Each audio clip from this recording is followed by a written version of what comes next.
Bismillahirrahmanirrahim. Assalamualaikum warahmatullahi wabarakatuh. Subhanallahi wa bihamdihi, subhanallahil azim, adada khalqihi wa ridha nafsihi wa zinata arshihi wa midada kalimatihi. Asyhadu an la ilaha illallah wahdahu la syarikalah wa asyhadu anna Muhammadan abduhu wa rasuluh. Allahumma sholli ala sayyidina Muhammadin sallallahu alaihi wasallam. Dan tentu kita berharap kepada Allah, setiap hari yang kita jalani adalah hari-hari yang kita isi dalam kebaikan dan perbaikan. Maka orang beriman yang cerdas dalam hidupnya adalah dia yang paling banyak mempersiapkan bekal untuk kehidupan setelah kehidupan dunia ini. Rasulullah SAW pernah menyampaikan, satu kali Rasul pernah ditanya oleh seorang, "Ya Rasulullah, siapakah orang beriman yang paling utama hidupnya, yang paling mulia hidupnya?"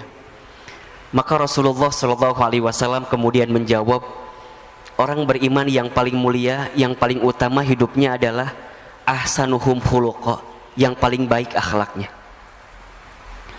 Kemudian seseorang itu bertanya kembali, lantas siapakah orang beriman yang paling cerdas dalam hidupnya? Maka Rasulullah SAW kemudian menjawab, yang paling cerdas dalam hidupnya adalah dia yang paling banyak ingat mati dan mempersiapkan bekal kematiannya. Allahu Akbar. Bapak Ibu yang dirahmati Allah, dalam beberapa hari ke belakang, bulan ke belakang, kita banyak mendengar kabar saudara kita, sahabat kita, teman kita, tetangga kita yang sudah dipanggil usianya oleh Allah Subhanahu wa taala, baik karena wabah COVID-19 atau karena penyakit yang lain. Apa sebenarnya renungan yang bisa kita dapatkan? Tentu yang paling utama adalah membuat kita harus semakin ingat, merenung bahwa kita semua juga sama, tinggal menunggu detak-detik perjumpaan dengan kematiannya saja. Yang membedakan mereka yang sudah diambil usianya dengan kita adalah hanya waktu take off-nya saja, hanya waktunya saja. Beliau lebih duluan, kita barangkali belum diberikan kesempatan untuk itu.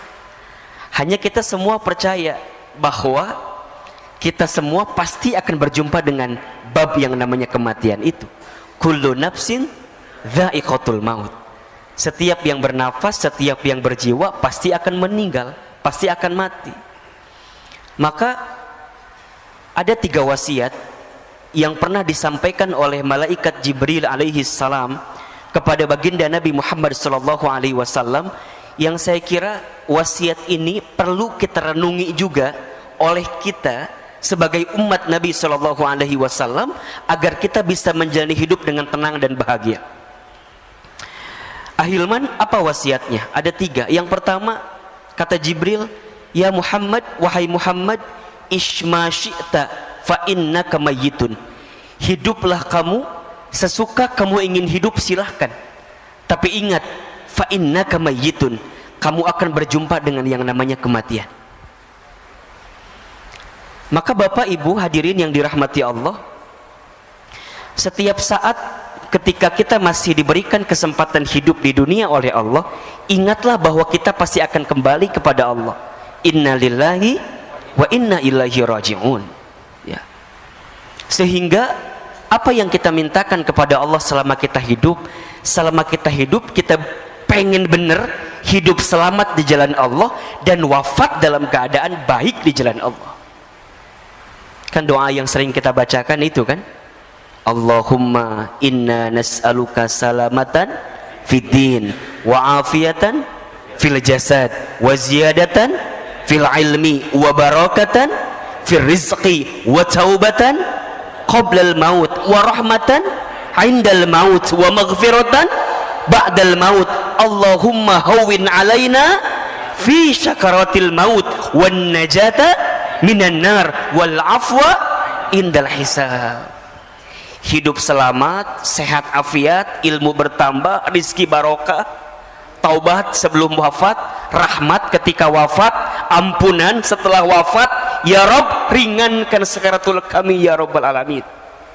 Itu yang kita mintakan. Maka Bapak Ibu yang dirahmati Allah, berkali-kali Ahilman sampaikan kepada Bapak Ibu hadirin sekalian, kalau hari ini kita masih diberikan kesempatan usia oleh Allah, ingat dua hal saja. Yang pertama, boleh jadi karena amal kita masih sedikit, sehingga Allah berikan kesempatan usia agar di sisa usia ini kita sibuk beramal. Ya, kita tutupin kekurangan kita yang dulu gitu loh. Ustadz, dulu saya sering berbuat maksiat. Ustadz, dulu sering saya berbuat dosa. Oke, yang dulu pernah kita lakukan, tutup itu semua, bertaubat kepada Allah kalau salah. Kalau itu dosa, tinggalkan. Kalau itu maksiat, berhenti, bertaubat kepada Allah. Yakin, innallaha yuhibbut tawwabina wa yuhibbul mutatahhirin. Sesungguhnya Allah mencintai orang yang senantiasa bertobat. Kenapa dia bertobat? Karena dia tahu banyak dosa, kemudian dia mensucikan dirinya. Allah suka kepada orang yang bertobat, minta ampun, bertobat, minta ampun, bertobat, minta ampun. Allah suka, Bapak Ibu yang dirahmati Allah, hadirin yang dirahmati Allah. Maka tutup keburukan kita, tutup maksiat kita, tutup dosa kita. Dengan cara apa nutupinnya? Dengan kebaikan kita di waktu sekarang. Apa yang bisa jadi motivasi bagi kita? Bahwa kita semua pasti akan berjumpa dengan yang namanya kematian. Tidak ada nasihat yang paling luar biasa dalam kehidupan kita kecuali nasihat tentang zikrul maut, ingat kematian. Kita lagi futur, lagi down, lagi nggak semangat, Ustaz, lagi nggak semangat nih, ingat mati. Saat kita sedang istiqomah di jalan Allah, futur, kita lagi down, ingat kematian. Saat kita dakwah, kemudian kita menyerah, Ustaz, capek lah dakwah ini, udahlah biarin aja yang lain. Shh, ingat kematian. Nggak lama hidup di dunia ini, sebentar saja. Maka kalau kita masih diberikan kesempatan usia, ingat boleh jadi amal kita masih sedikit, sehingga kita isi dengan amal-amal kebaikan ke depan. Atau yang kedua, boleh jadi karena dosa kita masih banyak, sehingga di sisa usia ini Allah minta kepada kita untuk banyak minta ampun, bertobat kepada Allah Subhanahu wa ta'ala. Maka perintah Nabi jelas sekali kan? Jelas sekali. Ya, bertakwalah kalian kepada Allah haitsuma kunta, dimanapun kalian berada. Kemudian wa'at bi'is sayyi'ata bil hasanati tamhuha, dan ikutkanlah keburukan dengan kebaikan, maka niscaya kebaikan yang kamu lakukan bisa menutupi keburukanmu di masa lalu. Dan hadirkanlah akhlak yang baik selama hidup dengan akhlak yang Allah sukai dan senangi dalam kehidupan ini. Makanya kalau orang yang dalam hidupnya masih sering mohon maaf, nyakitin orang gitu ya, ngomongin orang, nyinggung orang, zolimin orang, nipu orang, maka dia yang ingat dengan mati benar-benar akan hati-hati dengan apa yang dia lakukan dalam hidup. Kenapa? Karena setiap orang akan diwafatkan oleh Allah sesuai dengan kebiasaannya saat hidup di dunia. Jadi kalau Bapak Ibu hadirin ingin bertanya, Ahilman kira-kira bagaimana keadaan nanti saya setelah hidup di dunia ini? Simpel saja, lihat saja bagaimana kehidupan kita di dunia. Itu gambaran. Itu gambaran. Maka jangan pernah berhenti berbuat baik, karena kita tidak pernah tahu kebaikan mana yang akan menerangi alam kubur kita nantinya. Sederhana saja. Kalau bertemu orang, senyum saja. Tabassumuka fi wajhi akhika shadaqatika. Senyummu di wajah saudaramu adalah sedekah. Ada seseorang yang ketika nanti dia kembali kepada Allah, ternyata kuburannya lapang, terang. Karena apa? Karena modal sedekah yang dihadirkan. Apa sedekahnya? Hanya dengan sekedar dia begitu menebar senyuman bagi semua orang.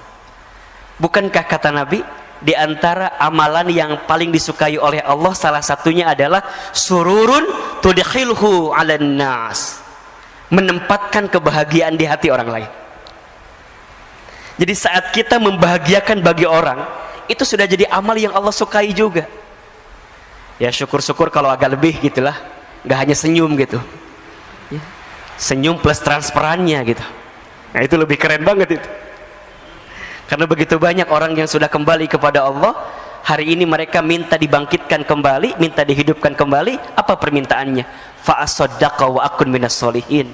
Ya Rabb, jangan engkau wafatkan kami dan engkau hidupkan kami sebentar saja, maka aku akan menjadi ahli sedekah dan akan menjadi orang yang soleh. Maka nasihat pertama, wasiat pertama, ishma syi'ta fa innaka mayyitun. Hiduplah kamu sesuka kamu ingin hidup, tapi ingat kamu akan berjumpa dengan yang namanya kematian. Wasiat yang kedua, ya Muhammad, kata Jibril alaihi salam, wa ahbib man syi'ta fa innaka mufarriquh. Cintailah siapapun orang yang kamu cintai, silahkan, tapi ingat kamu akan berpisah dengan orang yang kamu cintai itu. Hari ini ayah, bunda mencintai anak-anak gitu. Tapi ingat, sebesar apapun cinta kita kepada keluarga kita, akan ada satu masa, satu waktu kita berpisah dengan anak-anak yang kita cintai itu. Seorang suami mencintai istrinya, istri mencintai suaminya, silahkan. Tapi harus siapkan space di hati kita, bahwa suatu saat pasti kita akan berpisah dengan orang-orang yang kita cintai itu. Barangkali ini pesan untuk kita yang boleh jadi dalam beberapa waktu kebelakang kehilangan seseorang yang kita cintai gitu. Ada seorang anak yang kehilangan orang tuanya, ada orang tua yang kehilangan anaknya, ada istri yang kehilangan suaminya, ada suami yang kehilangan istrinya, ada kita yang kehilangan sahabat, saudara yang kita cintai. Sikap terbaik adalah terima keadaan itu. Dan yang kedua, siapkan bekal terbaik agar kita bisa berkumpul kembali dengan orang yang kita cintai itu. Maka doakanlah orang-orang yang sudah kembali kepada Allah, karena mereka sungguh menanti doa-doa dari kita yang masih hidup ya. Doa-doa dari kita yang masih hidup sangat menanti, sangat menunggu. Tapi kan Ustadz, gitu kan, ada kadang ada bahasa tapi gitu. Saya tuh lah, kalau nggak ada suami saya, kalau nggak ada ayah saya, kalau nggak ada ibu saya, gimana kehidupan saya dan segala macamnya. Ya, yakin saja, Allah selalu lebih tahu mana yang terbaik dibanding kita. Mungkin untuk kita pengennya beliau-beliau tuh masih ada gitu. Tapi ingat, catatan takdir Allah itu lebih baik daripada apa yang kita ketahui selama ini.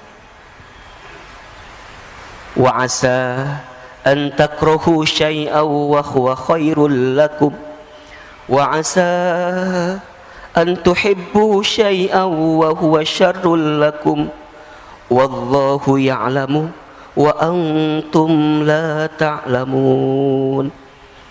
Boleh jadi kamu membenci sesuatu padahal itu baik bagimu.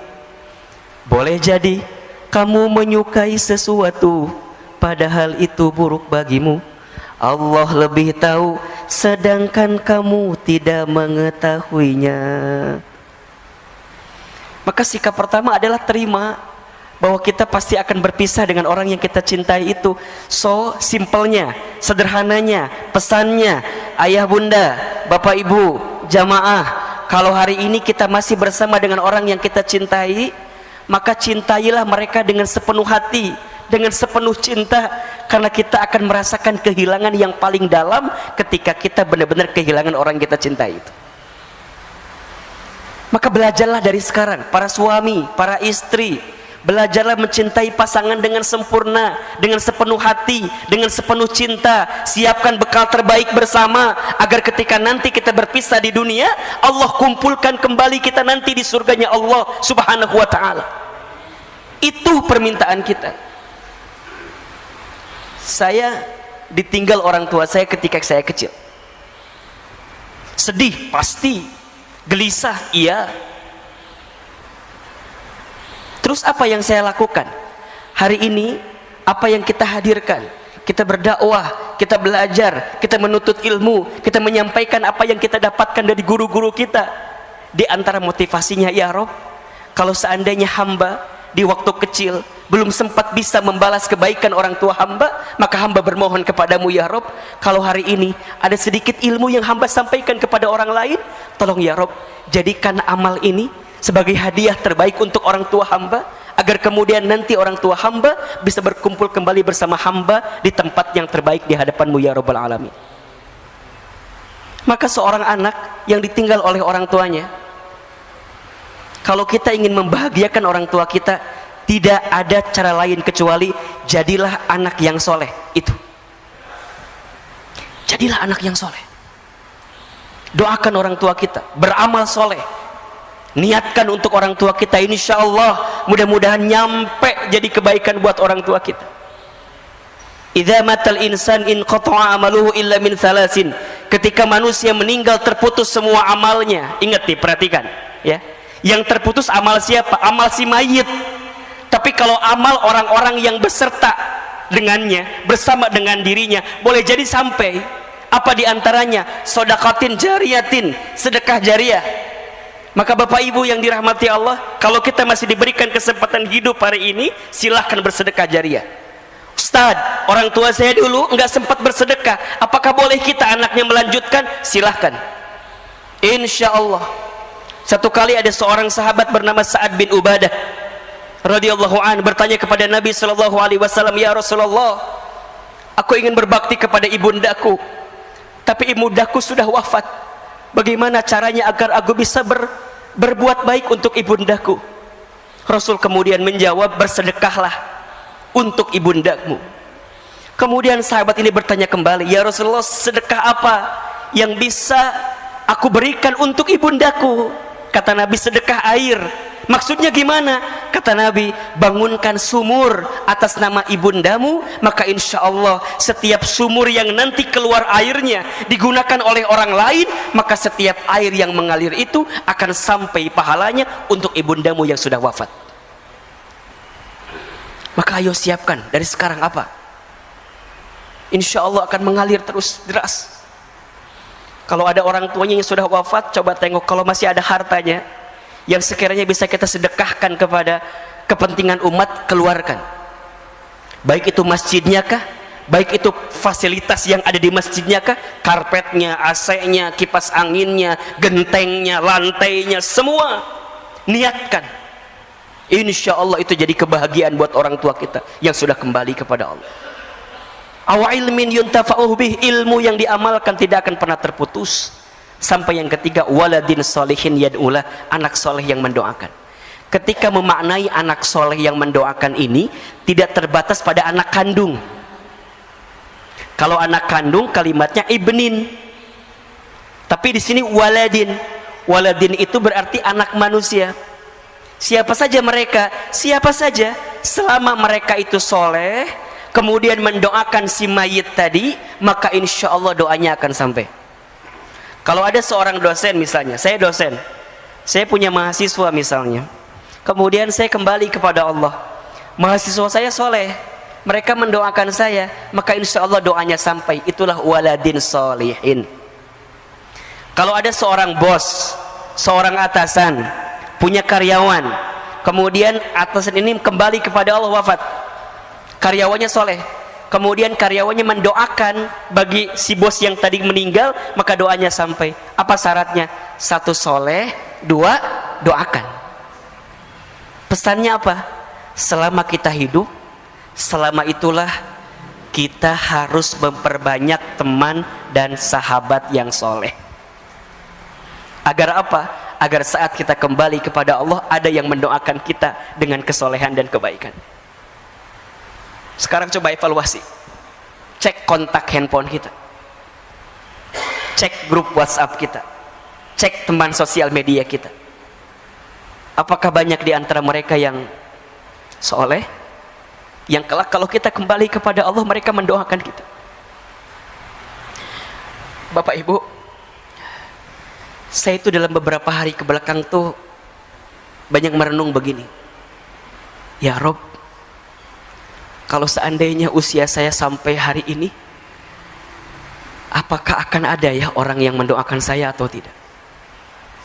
Apakah akan ada orang yang membuatkan ID Zoom kemudian mendoakan saya dalam Zoom yang diundang melalui Zoom yang hari ini sering kali kita lihat?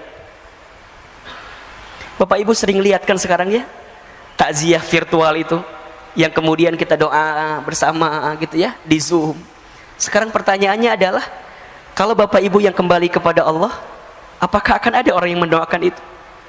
Apakah akan ada orang yang join bersama Zoom yang diundang oleh keluarga kita atau tidak? Coba renungi ini. Coba renungi ini. Maka kita semua pasti akan berpisah Bapak Ibu. Selama kita hari ini masih bersama, ayo kita isi kebersamaan dengan kebaikan dan perbaikan ini. Gak boleh ada lagi iri, dengki, hasud, hasad. Gak boleh lagi, berhenti. Mau sampai kapan? Gak lama kok hidup kita di dunia ini, sebentar saja. Kalau ada orang yang pernah menyakiti kita, maafkan. Mau sampai kapan kita mendendam rasa kepada orang yang pernah menyakiti kita? Belajar memaafkan saja. Belajar hidup dengan mencintai satu sama lain. Kalau ada orang yang berbeda paham, selisih paham, berbeda pendapat, ya sudah, cukup pada berbeda pendapat saja. Tapi jangan dimasukkan ke dalam hati, bahkan sampai muncul sifat benci di hati kita. Jangan. Sifat benci kepada orang lain yang kita tanam itu, itulah yang menjauhkan kita dari rahmat Allah Subhanahu wa ta'ala. Maka case close, bersih, selesai. Berpisah sebentar lagi kita. Maka ayo berdamai. Yang sering berantem, yang masih berantem, ya, berdamai, selesailah. Kita akan berpisah kok sebentar lagi. Yang ketiga wasiatnya, kata Jibril alaihissalam, ya Muhammad, wa'mal ma syi'ta fa innaka mazyun bih. Wahai Muhammad, lakukan saja apa yang ingin kamu lakukan, perbuat saja apa yang ingin kamu perbuat, tapi ingat, mazyun bih, kamu akan diminta pertanggungjawaban dari apa yang kamu lakukan. Apa yang perlu kita sadari? Banyak. Satu, sadar kalau kita hamba Allah yang sangat lemah. La haula wala quwata illa billah. Apa yang kita sombongkan dalam hidup ternyata tidak ada yang pantas kita sombongkan, karena hakikatnya kita adalah manusia yang lemah. Yang kedua, Allah pengen kita sadar, boleh jadi selama ini banyak dosa-dosa yang pernah kita lakukan, banyak maksiat yang pernah kita kerjakan, sehingga kita harus sadar diri betul bahwa kita harus segera bertobat kepada Allah. Akui kalau kita zolim, akui kalau kita salah. Bukankah sifat pengakuan diri terhadap kesalahan itu adalah sesuatu yang sangat disukai oleh Allah dalam diri kita? Ketika Nabi Adam alaihi salam itu dikeluarkan dari surga karena berbuat sesuatu yang dibenci oleh Allah, apa yang Nabi Adam melakukan? Berdoa dengan mengakui kesalahannya. Rabbana dzalamna anfusana wa illam taghfir lana wa tarhamna lanakunanna minal khasirin. Rabbana dzalamna, ya Rabb, dzalamna, kami zalim. Akui salah. Ketika Nabi Yunus terlockdown di perutnya ikan paus, apa yang Nabi Yunus lakukan? Berdoa. Doanya apa? Pengakuan tentang kesalahan, tentang kekurangan. Diabadikan juga dalam Al-Quran. La ilaha illa anta subhanaka inni kuntu minadz zalimin. La ilaha illa anta, tiada Tuhan selain engkau ya Allah. Subhanaka, maha suci engkau. Inni, sesungguhnya aku, kuntu minadz zalimin, aku berada dalam golongan orang-orang yang zalim, salah. Akui kalau kita banyak dosa, akui kalau kita banyak salah. Sadar diri. Wa ma asabakum min musibatin fabima kasabat aydikum wa ya'fu an katsir. Dalam surat Asy-Syura ayat 30 Allah sampaikan, dan apa-apa musibah yang menimpa kamu sekalian itu disebabkan oleh apa? Oleh ulah perilaku tangan kamu sekalian. Tuh. Berarti apa Ustaz? Kita banyak dosa? Iya, banyak salah. Siapa yang paling banyak dosanya? Saya. Gitu. Siapa yang paling banyak dosa? Siapa yang paling banyak dosa? Siapa yang paling banyak dosa? Saya.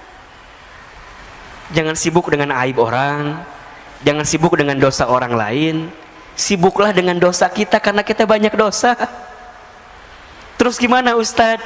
Ya, walaupun kita banyak dosa, kita yakin Allah Maha Pengampun, kan itu. Maka apa yang ketiga? Sadar diri bahwa tidak ada yang bisa menolong kita kecuali siapa? Allah. Itu. Di tengah kondisi ujian ini Allah pengen kita makin berserah kepada Allah, makin yakin ke Allah, makin bersandar ke Allah. Jangan-jangan selama ini kita jauh dari Allah. Akui kita lemah, akui kita banyak dosa. Yang ketiga, akui, sadar kalau kita butuh pertolongan Allah Subhanahu wa ta'ala, karena tidak ada yang bisa menolong kita kecuali Allah. Hasbunallah wa ni'mal wakil, ni'mal maula wa ni'man nasir. Itu ada satu doa, ini bagus sekali, doa yang dibacakan oleh Nabi Musa alaihissalam ketika menyeberangi lautan bersama Bani Israel. Boleh Bapak Ibu amalkan doa ini, ya. Hafal nggak doanya? Pernah dengar belum kira-kira ya? Doanya, Allahumma lakal hamdu wa ilaikal mustaka wa antal musta'an wala hawla wala quwwata illa billahil aliyyil azim. Coba saya sekali, Bapak Ibu sekali. Allahumma lakal hamdu wa ilaikal mustaka wa antal musta'an wala hawla wala quwwata illa billahil aliyyil azim. Ini doanya, doa ketika Nabi Musa menyeberangi lautan bersama Bani Israel. Jadi bahasanya lagi mepet nih, lagi himpit kan, di depan lautan, di belakang pasukan Firaun, ya kan? Mikirnya ke depan udah pasti kecebur ke laut, kalau balik ke belakang ditangkap oleh Firaun. Bingung kan apa yang terjadi? Maka keluarlah doa yang tadi, Allahumma ya Allah, lakal hamdu, hanya untukmu segala pujian ya Rabb, wa ilaikal mustaka, dan hanya kepadamu lah aku mengadu ya Rabb, gitu.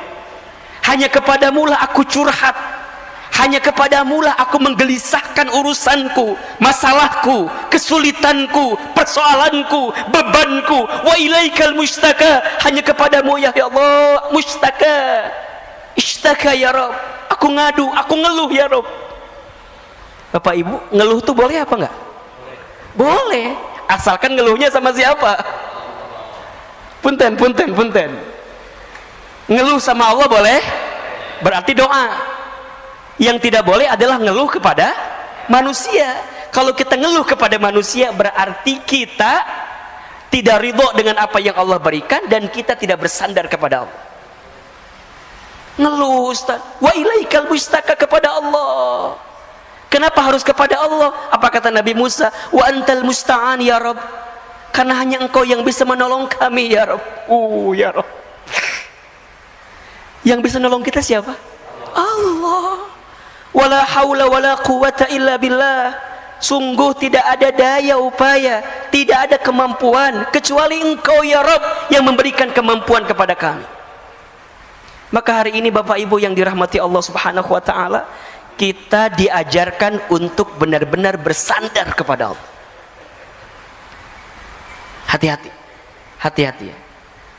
Jangan bersandar kepada selain Allah. Berharap kepada manusia adalah patah hati yang disengaja. Kalau ingin bahagia, berharapnya sama Allah saja. Hari ini kita berharap kepada apa yang kita lakukan juga salah, tapi berharaplah kepada Allah. Di tengah pandemi, prokes jalan terus, harus. Itu ikhtiar kita. Vaksin, bismillah, jalan terus. Tapi ingat, di balik itu semua, kita harus bertawakal kepada Allah. Bismillahi tawakkaltu 'alallah, la haula wala quwata illa billahil aliyyil azim. Kesombongan kita, keangkuhan kita yang tidak bersandar kepada Allah lah yang kemudian akan mengundang azab dalam diri kita, musibah dalam diri kita, dan sesuatu yang menyakitkan dalam diri kita. Maka ya, jalani ikhtiar dengan terbaik, tapi ingat yang menentukan semuanya adalah Allah. Maka sadar diri betul, banyak minta pertolongan kepada Allah ya. Banyak minta ampun kepada Allah, karena di tengah kondisi ini Allah sangat menanti-nanti doa-doa kita. Allah menanti-nanti apa yang kita hadirkan. Termasuk di tengah kondisi seperti ini, yang benar-benar kita perlu hadirkan selama hidup adalah sikap kita dalam menyikapi semuanya. Tolong catat baik-baik ya. Ada 4 kunci hidup bahagia ini. Yang pertama, ridho dengan apa yang Allah berikan kepada kita. Ini penting sekali. Allahumma raddini biqada'ika wasobirni ala bala'ika wa'uzi'ni syukra ala ni'amaika. Ya Rabb, berikan aku kemampuan untuk ridho dengan segala ketentuan. Sikap ridho, terima kalau ini sudah terjadi, terima kalau ini terjadi, kalau ini menimpa kita. Berhenti menggelisahkan keadaan, berhenti mengeluhkan keadaan, karena kita yakin apa yang Allah datangkan dalam kehidupan kita ada hikmah yang sedang Allah siapkan untuk kita. Pentingnya sikap ridho, karena Allah hanya akan bersama dengan orang-orang yang ridho. Rasulullah SAW bersabda, Inna idhamal jazai ma'a idhamil balai.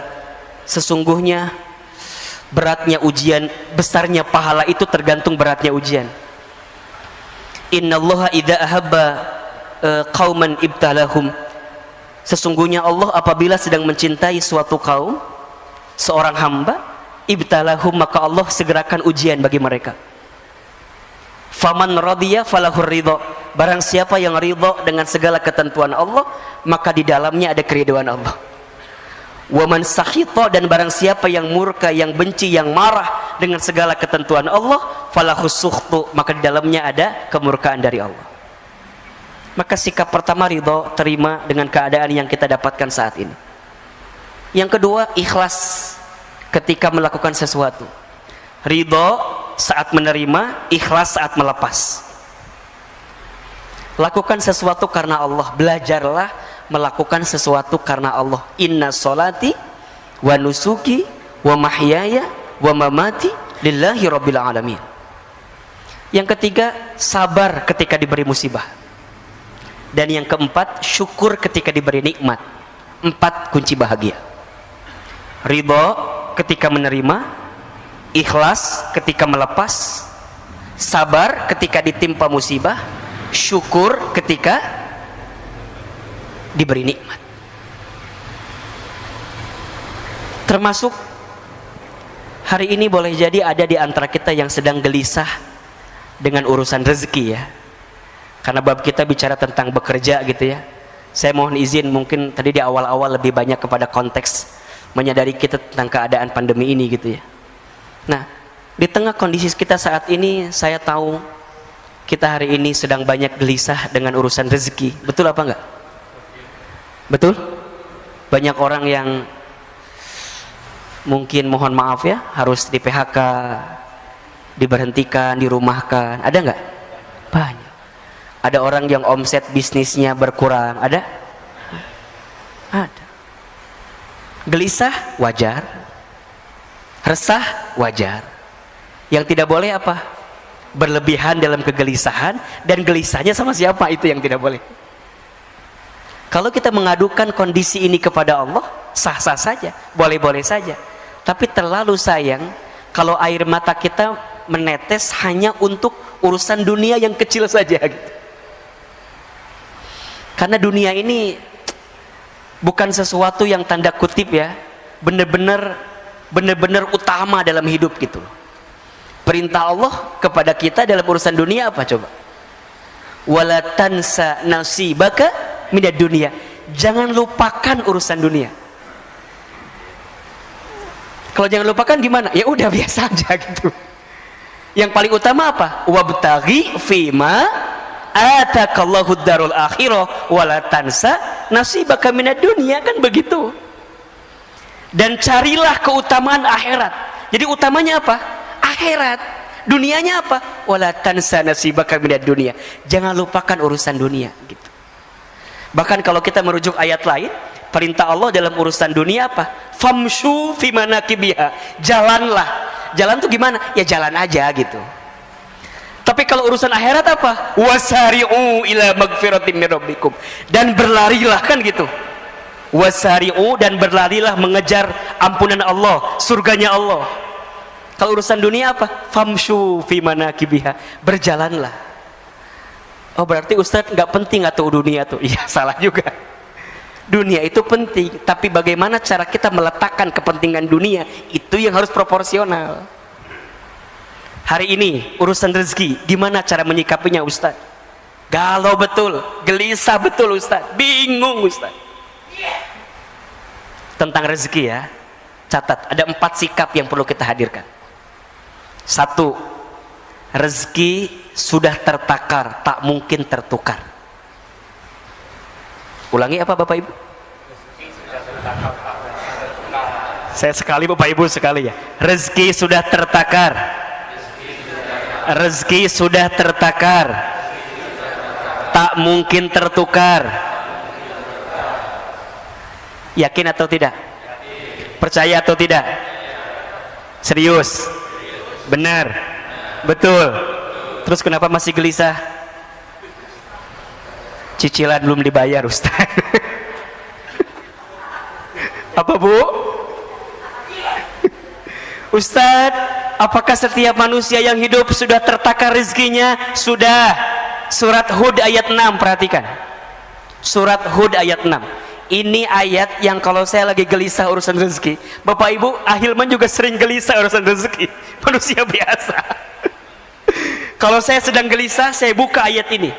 Ya. Apa kata Allah? A'udzubillahi minasyaitonirrajim. Bismillahirrahmanirrahim.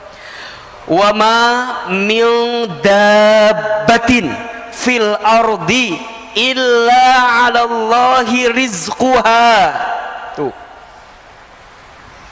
Wa ma min dabbatin, dan tidak ada makhluk yang melata hidup fil ardi, di muka bumi. Jadi bahasa gampangnya, makhluk yang melata aja gitu.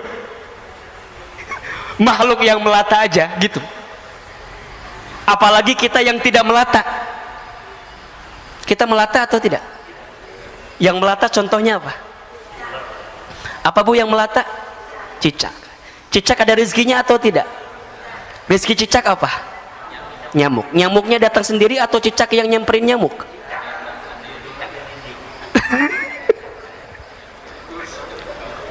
Yang nyamperin nyamuk ke cicak atau cicak ke nyamuk? Cicak di dinding diam-diam merayap. Terus? Oke. Jadi yang datang nyamuk atau cicak? Tadi katanya cicak.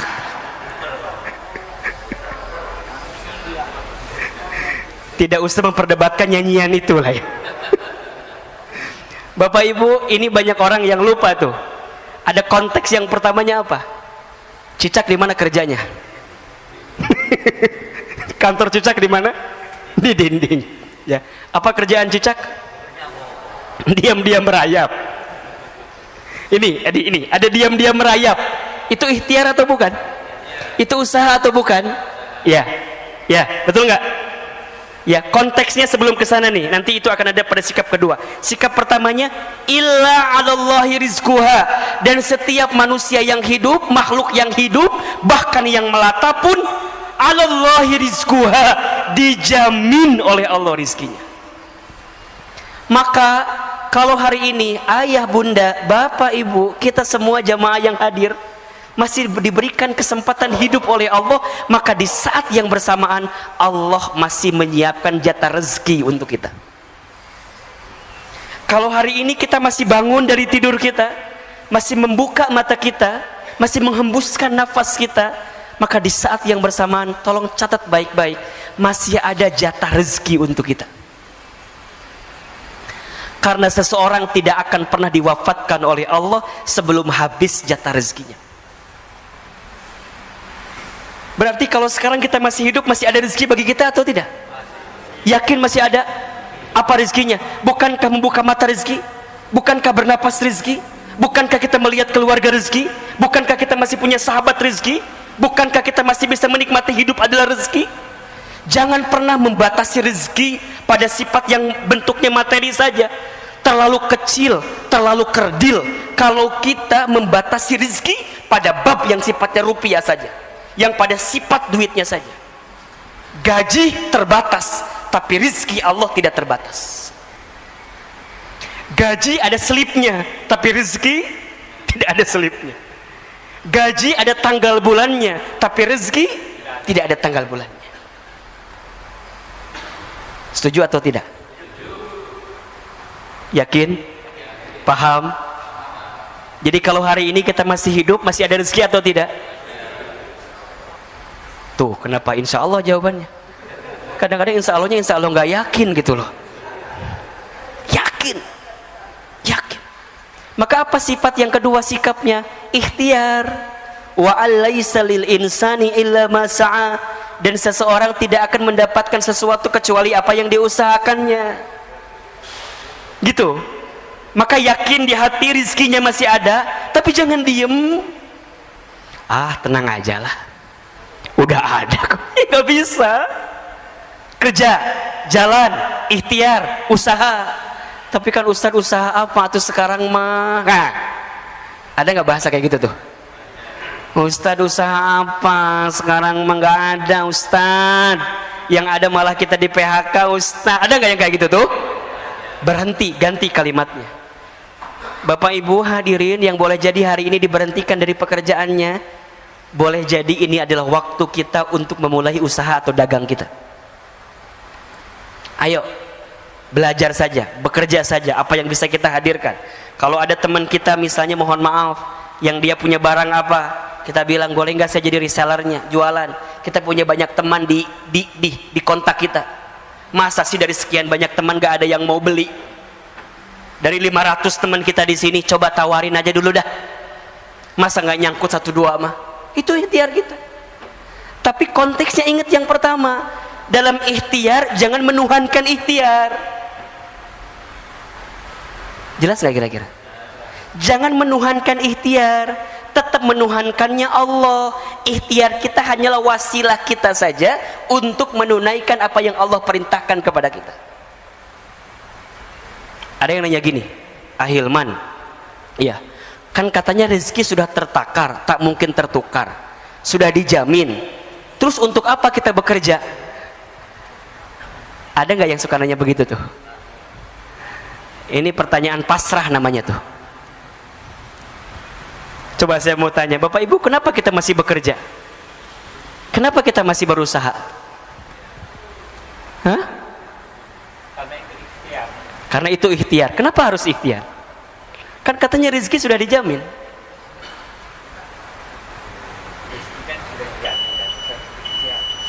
Oke, kalau Bapak Ibu belum bisa menjawab ini, berarti selama ini kita masih menuhankan ikhtiar kita. Cukup sampai sini kajian kita? Atau lanjut? Tunggu sebentar ya.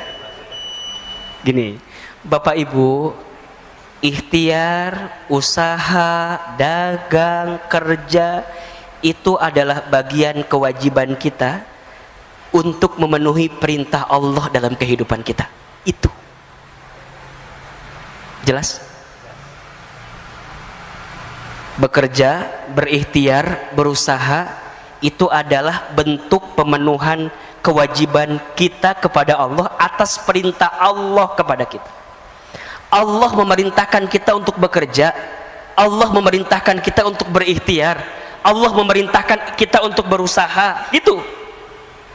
Tapi Allah tidak minta kita menentukan hasilnya, karena hasilnya Allah yang sudah menakarnya. Betul? Justru kalau kita tidak bekerja, kita akan diminta pertanggungjawaban oleh Allah karena kita nggak bekerja, karena kita nggak berusaha, karena kita nggak berikhtiar. Seorang suami, seorang ayah, kepala keluarga, di rumah tangga, di keluarganya, apa di antara kewajiban kita sebagai seorang suami? Bekerja, mencari nafkah, itu kewajiban.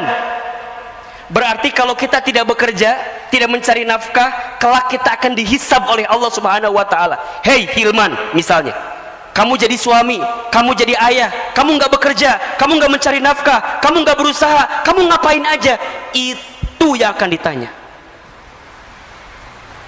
Jadi hari ini kita bekerja, hari ini kita berusaha, adalah bentuk pemenuhan kewajiban kita kepada Allah. Ya Rob, hamba bekerja, hamba berikhtiar, tapi hamba yakin ya Rob, hasilnya Engkau yang menentukan segalanya. Maka disinilah harus ada sikap yang benar-benar confirm gitu loh. Rizki Allah yang jamin, kita hanya berikhtiar menjalankannya. Nah, tinggal nanti yang ketiga, ikhtiar yang seperti apa yang Allah sukai, kan begitu. Ikhtiarnya adalah ikhtiar yang tidak membuat kita jauh dari Allah. Ikhtiar apa? Ikhtiar dengan kekuatan takwa kepada Allah. Maka dalam dia ikhtiar, apa yang dia perhatikan? Bukan banyak sedikitnya harta yang dia dapatkan, bukan. Apa yang dia pikirkan? Halal haramnya, berkah tidaknya, surga nerakanya, baik tidaknya, itu yang dia pikirkan. Bukan banyak sedikit, tapi yang dia pikirkan, ini berkah nggak ya? Ini halal tidak ya? Itu jadi pertimbangan betul. Kenapa? Karena bekerja yang dihiasi dengan ketakwaan kepada Allah, maka itulah yang akan mengantarkan keberkahan dalam hidupnya. Wa may yattaqillah yaj'al lahu makhraja wa yarzuqhu min haitsu la yahtasib. Dan barang siapa yang bertakwa kepada Allah, dalam bekerjanya ada ketakwaan kepada Allah. Satu, dia tidak meninggalkan perintah Allah, tahu betul mana prioritasnya. Ketika datang panggilan azan, panggilan sholat, kemudian dia berhenti sejenak, tunaikan perintah Allah. Ketika memilah-milih pekerjaan, maka dia pilih-pilih benar-benar pekerjaannya. Bukan hanya gajinya besar atau kecil, bukan, tapi ini berkah nggak ya? Ini halal nggak ya? Ustadz, apa itu ukuran berkah? Dua ukuran berkah itu. Satu, berkah itu kan maknanya ziyadatul khair ya, bertambahnya kebaikan. Ada dua indikatornya. Satu, bertambah ketaatan kita kepada Allah. Yang kedua, bertambah manfaat kita kepada manusia. Nah, itu berkah tuh. Jadi kalau hari ini Bapak Ibu ingin mengukur apakah pekerjaan saya berkah, apakah harta saya berkah, lihat dua hal tadi. Satu, apakah membuat kita makin dekat dan taat ke Allah atau tidak. Kalau dengan pekerjaan ini malah kita malah jauh dari Allah, melakukan semua yang Allah larang, malah di dalamnya mohon maaf ada dosa, ada maksiat, nggak berkah sebanyak apapun yang kita dapatkan. Dan yang kedua, bermanfaat bagi manusia yang lain. Tinggal yang keempat, nanti hasilnya apa? Kita serahkan hasilnya kepada Allah. Yakin rezeki dijamin oleh Allah. Dua, ikhtiar sebagai bentuk kewajiban kita atas perintah dari Allah. Yang tawakal itu adanya di awal, di tengah, atau di akhir? Di mana?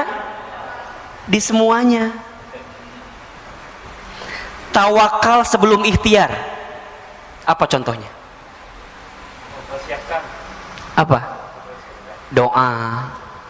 Ya kan? Niatnya benar.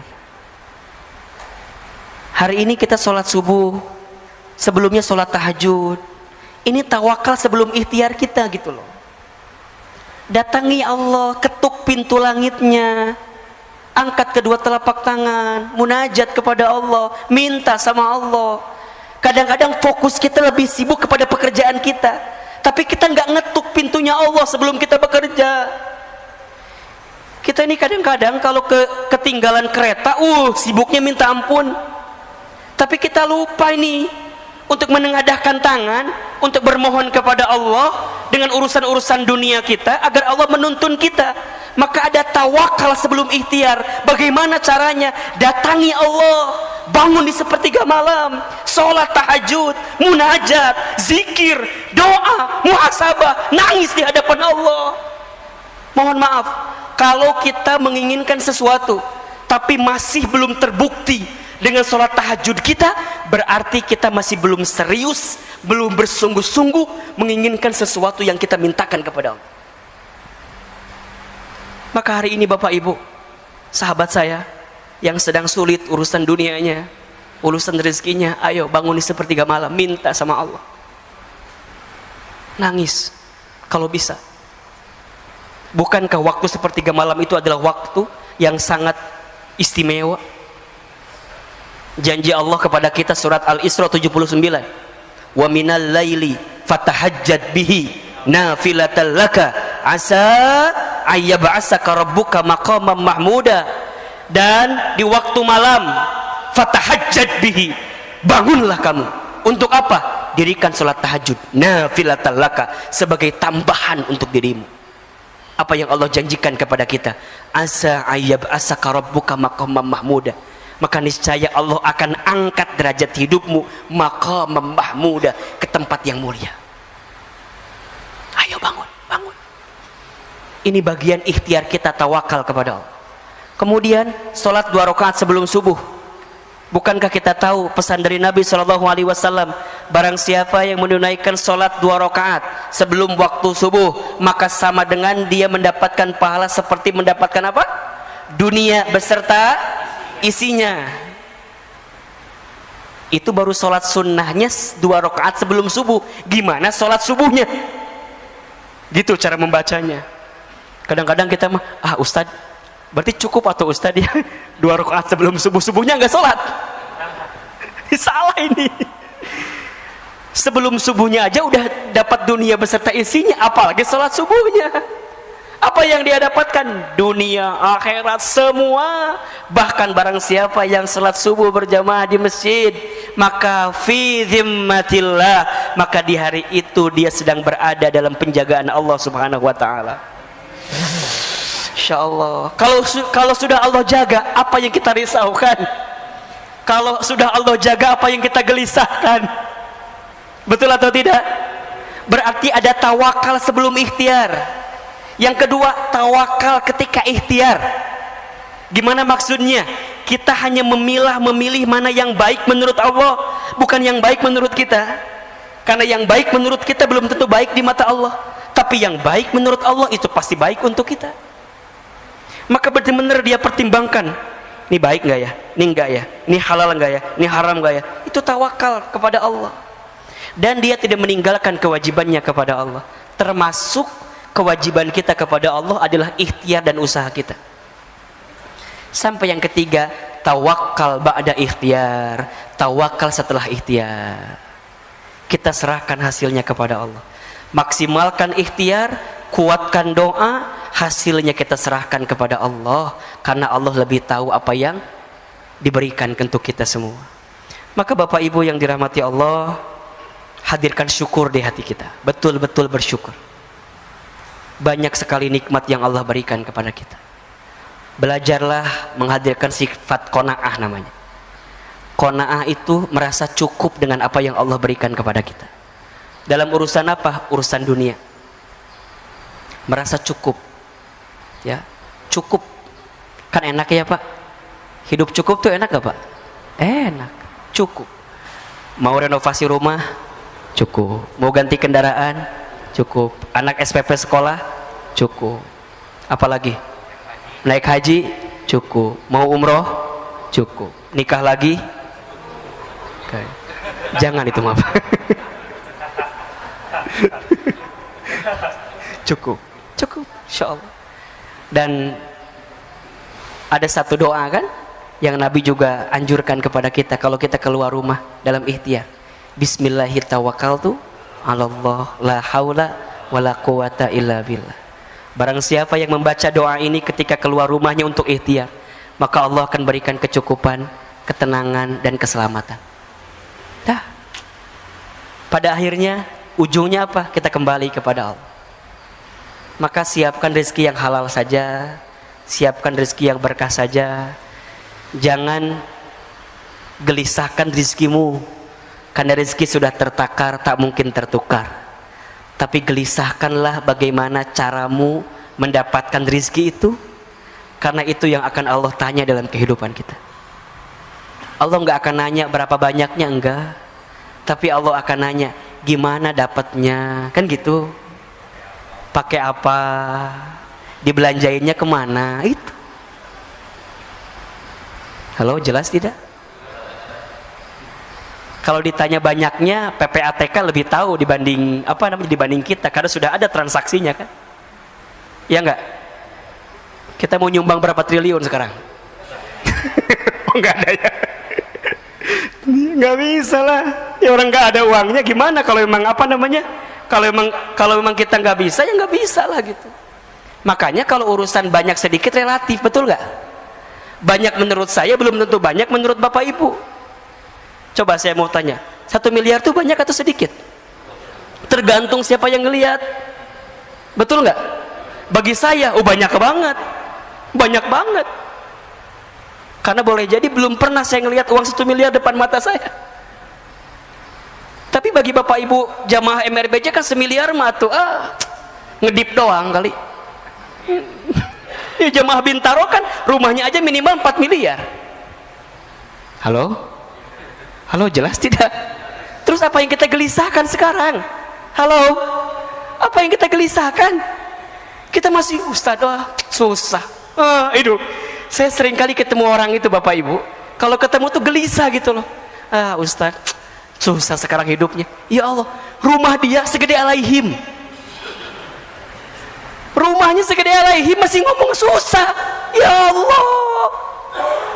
Saya bilang, Bapak di mana rumahnya? Bintaro. Sektor berapa? 9. Sektor 3. Masih ngomong susah. Ya Rob, gimana saya? Yang rumahnya bukan di Bintaro. Sekarang nggak tahu, besok mungkin di Bintaro kali. Ini banyak yang amin harus beli rumah di Bintaro kayaknya.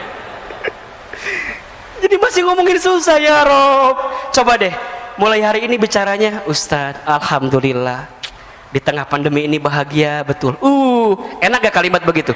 Enak, walaupun susah, tapi kalimatnya bahagia, nular ke kita Pak, nular. Bapak ketemu orang yang ngomongnya negatif mulu tuh, ngaruh ke kita, ngaruh betul. Bapak ketemu orang ngomongnya curhat terus, gelisah terus, urusan dunia, capek nggak Pak? Capek. Kita juga sama Pak. Masa kita harus ngomong dua-duanya? Ustaz, saya tuh lagi susah. Pak, Ustaz juga lagi susah. Ribet lah kalau begitu. Makanya saya mohon izin ya, mungkin Bapak Ibu yang sering ngobrol sama saya di MRBJ gitu ya, para pengurus, rasa-rasanya nanti kalau saya bicara selalu optimis aja gitu loh. Udah bismillah aja, yakin aja, sok ya, gitu. Minimal nyemangatin, walaupun belum tentu juga gitu Pak. Karena kalau kita negatif, negatif semua. Tapi kalau kita bicaranya yakin, optimis, positif, naikin imun, minimal naikin imun. Makanya Bapak Ibu nih punten ya, yang sering update status, udahlah, sekarang statusnya yang baik-baik aja dah. Jangan bikin status yang bikin kita gelisah galau, jadi penyakit buat kitanya. Makanya kalau ada yang statusnya nggak jelas, udah delete aja dah. Gak usah jadi teman kita, pusing. Imun kita turun Pak. Coba Bapak dapat berita yang kira-kira hoax dan segala macam, ngaruh nggak Pak? Ngaruh. Malah kalau bisa mah udahlah, sosial media distancing lah, matiin lah, liur. Pusing nggak kira-kira? Pusing.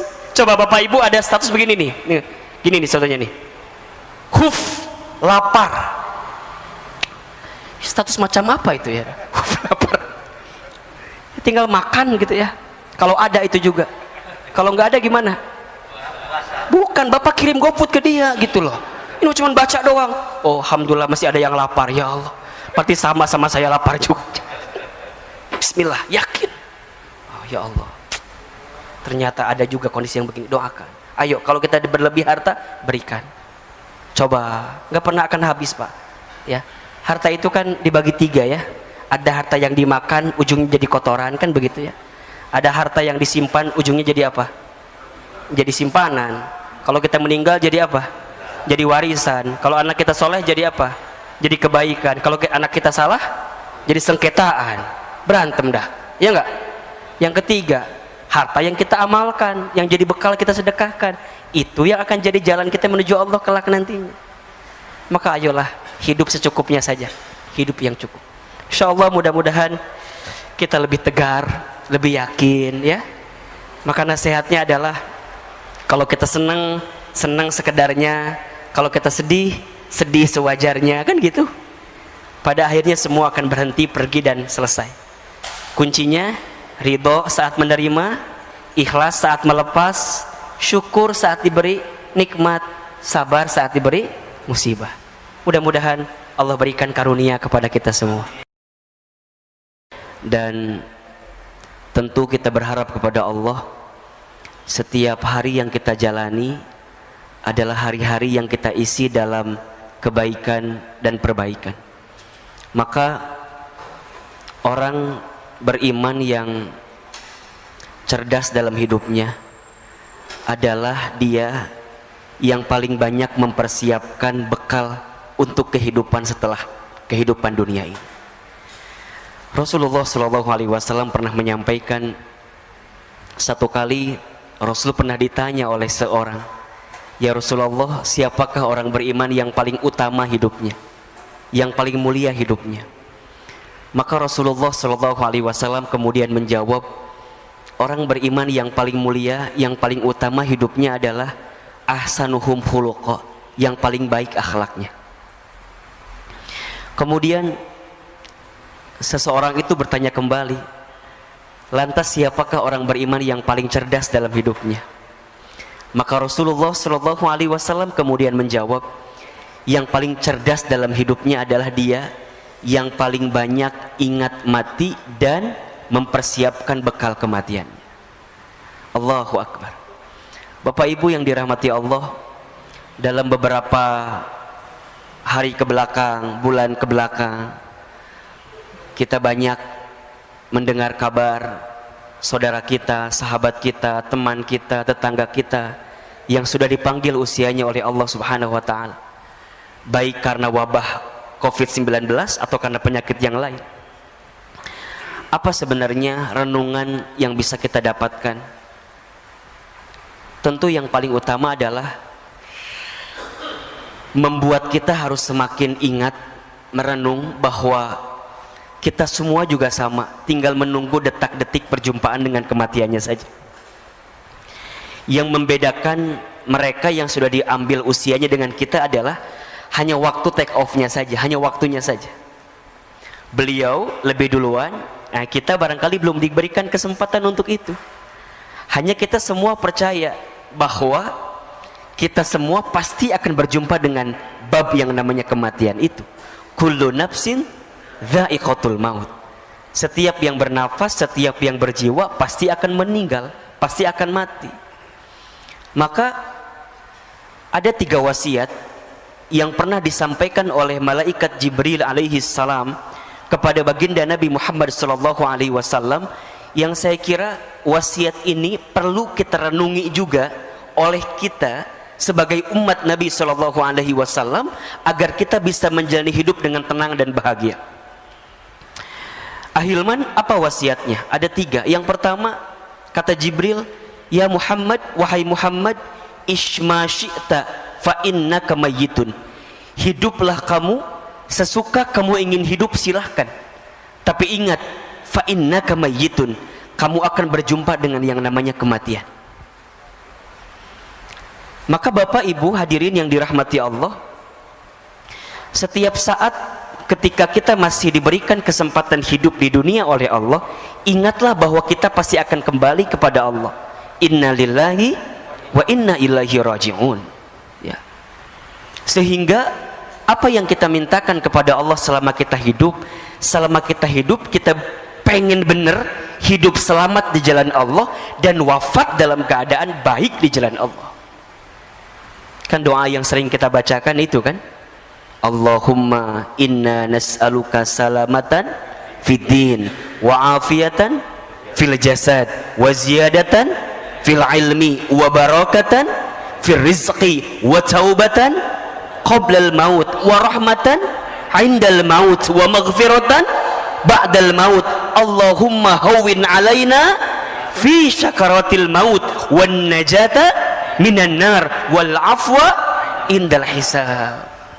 Hidup selamat, sehat afiat, ilmu bertambah, rizki barokah, taubat sebelum wafat, rahmat ketika wafat, ampunan setelah wafat.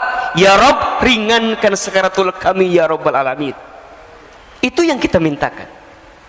Maka Bapak Ibu yang dirahmati Allah, berkali-kali Ahilman sampaikan kepada Bapak Ibu hadirin sekalian, kalau hari ini kita masih diberikan kesempatan usia oleh Allah, ingat dua hal saja. Yang pertama, boleh jadi karena amal kita masih sedikit, sehingga Allah berikan kesempatan usia agar di sisa usia ini kita sibuk beramal. Ya, kita tutupin kekurangan kita yang dulu gitu loh. Ustadz, dulu saya sering berbuat maksiat. Ustadz, dulu sering saya berbuat dosa. Oke, yang dulu pernah kita lakukan, tutup itu semua, bertaubat kepada Allah kalau salah. Kalau itu dosa, tinggalkan. Kalau itu maksiat, berhenti, bertaubat kepada Allah. Yakin, innallaha yuhibbut tawwabina wa yuhibbul mutatahhirin. Sesungguhnya Allah mencintai orang yang senantiasa bertobat. Kenapa dia bertobat? Karena dia tahu banyak dosa, kemudian dia mensucikan dirinya. Allah suka kepada orang yang bertobat, minta ampun, bertobat, minta ampun, bertobat, minta ampun. Allah suka, Bapak Ibu yang dirahmati Allah, hadirin yang dirahmati Allah. Maka tutup keburukan kita, tutup maksiat kita, tutup dosa kita. Dengan cara apa nutupinnya? Dengan kebaikan kita di waktu sekarang. Apa yang bisa jadi motivasi bagi kita? Bahwa kita semua pasti akan berjumpa dengan yang namanya kematian. Tidak ada nasihat yang paling luar biasa dalam kehidupan kita kecuali nasihat tentang zikrul maut, ingat kematian. Kita lagi futur, lagi down, lagi nggak semangat, Ustaz, lagi nggak semangat nih, ingat mati. Saat kita sedang istiqomah di jalan Allah, futur, kita lagi down, ingat kematian. Saat kita dakwah, kemudian kita menyerah, Ustaz, capek lah dakwah ini, udahlah biarin aja yang lain. Shh, ingat kematian. Nggak lama hidup di dunia ini, sebentar saja. Maka kalau kita masih diberikan kesempatan usia, ingat boleh jadi amal kita masih sedikit, sehingga kita isi dengan amal-amal kebaikan ke depan. Atau yang kedua, boleh jadi karena dosa kita masih banyak, sehingga di sisa usia ini Allah minta kepada kita untuk banyak minta ampun, bertaubat kepada Allah Subhanahu wa ta'ala. Maka perintah Nabi jelas sekali kan? Jelas sekali. Ya, bertakwalah kalian kepada Allah haitsu ma kunta, dimanapun kalian berada. Kemudian wa'at bi'is sayyi'ata bil hasanati tamhuha, dan ikutkanlah keburukan dengan kebaikan, maka niscaya kebaikan yang kamu lakukan bisa menutupi keburukanmu di masa lalu. Dan hadirkanlah akhlak yang baik selama hidup dengan akhlak yang Allah sukai dan senangi dalam kehidupan ini. Makanya kalau orang yang dalam hidupnya masih sering mohon maaf, nyakitin orang gitu ya, ngomongin orang, nyinggung orang, zolimin orang, nipu orang, maka dia yang ingat dengan mati benar-benar akan hati-hati dengan apa yang dia lakukan dalam hidup. Kenapa? Karena setiap orang akan diwafatkan oleh Allah sesuai dengan kebiasaannya saat hidup di dunia. Jadi kalau Bapak Ibu hadirin ingin bertanya, Ahilman kira-kira bagaimana keadaan nanti saya setelah hidup di dunia ini? Simpel saja, lihat saja bagaimana kehidupan kita di dunia. Itu gambaran. Itu gambaran. Maka jangan pernah berhenti berbuat baik, karena kita tidak pernah tahu kebaikan mana yang akan menerangi alam kubur kita nantinya. Sederhana saja. Kalau bertemu orang, senyum saja. Tabassumuka fi wajhi akhika shadaqatika. Senyummu di wajah saudaramu adalah sedekah. Ada seseorang yang ketika nanti dia kembali kepada Allah, ternyata kuburannya lapang, terang. Karena apa? Karena modal sedekah yang dihadirkan. Apa sedekahnya? Hanya dengan sekedar dia begitu menebar senyuman bagi semua orang. Bukankah kata Nabi, di antara amalan yang paling disukai oleh Allah salah satunya adalah sururun tudkhilhu 'alan nas, menempatkan kebahagiaan di hati orang lain. Jadi saat kita membahagiakan bagi orang, itu sudah jadi amal yang Allah sukai juga. Ya syukur-syukur kalau agak lebih gitulah, nggak hanya senyum gitu ya. Senyum plus transparannya gitu. Nah itu lebih keren banget itu. Karena begitu banyak orang yang sudah kembali kepada Allah, hari ini mereka minta dibangkitkan kembali, minta dihidupkan kembali. Apa permintaannya? Fa'asaddaqa wa akun minas solihin. Ya Rabb, jangan engkau wafatkan kami dan engkau hidupkan kami sebentar saja, maka aku akan menjadi ahli sedekah dan akan menjadi orang yang soleh. Maka nasihat pertama, wasiat pertama, ishma syi'ta fa innaka mayyitun. Hiduplah kamu sesuka kamu ingin hidup, tapi ingat kamu akan berjumpa dengan yang namanya kematian. Wasiat yang kedua, ya Muhammad, kata Jibril alaihi salam, wa ahbib man syi'ta fa innaka mufarriquh. Cintailah siapapun orang yang kamu cintai, silahkan, tapi ingat kamu akan berpisah dengan orang yang kamu cintai itu. Hari ini ayah bunda mencintai anak-anak gitu. Tapi ingat, sebesar apapun cinta kita kepada keluarga kita, akan ada satu masa, satu waktu kita berpisah dengan anak-anak yang kita cintai itu. Seorang suami mencintai istrinya, istri mencintai suaminya, silahkan. Tapi harus siapkan space di hati kita bahwa suatu saat pasti kita akan berpisah dengan orang-orang yang kita cintai itu. Barangkali ini pesan untuk kita yang boleh jadi dalam beberapa waktu ke belakang kehilangan seseorang yang kita cintai gitu. Ada seorang anak yang kehilangan orang tuanya, ada orang tua yang kehilangan anaknya, ada istri yang kehilangan suaminya, ada suami yang kehilangan istrinya, ada kita yang kehilangan sahabat, saudara yang kita cintai. Sikap terbaik adalah terima keadaan itu. Dan yang kedua, siapkan bekal terbaik agar kita bisa berkumpul kembali dengan orang yang kita cintai itu. Maka doakanlah orang-orang yang sudah kembali kepada Allah, karena mereka sungguh menanti doa-doa dari kita yang masih hidup ya. Doa-doa dari kita yang masih hidup sangat menanti, sangat menunggu. Tapi kan Ustadz, gitu kan, kadang ada bahasa tapi gitu. Saya tuh lah, kalau nggak ada suami saya, kalau nggak ada ayah saya, kalau nggak ada ibu saya, gimana kehidupan saya dan segala macamnya. Ya, yakin saja Allah selalu lebih tahu mana yang terbaik dibanding kita. Mungkin untuk kita pengennya beliau-beliau tuh masih ada gitu. Tapi ingat, catatan takdir Allah itu lebih baik daripada apa yang kita ketahui selama ini. Wa asa an takrahu syai'an wa huwa khairul lakum wa asa an tuhibbu syai'an wa huwa syarrul lakum wallahu ya'lamu wa antum la ta'lamun.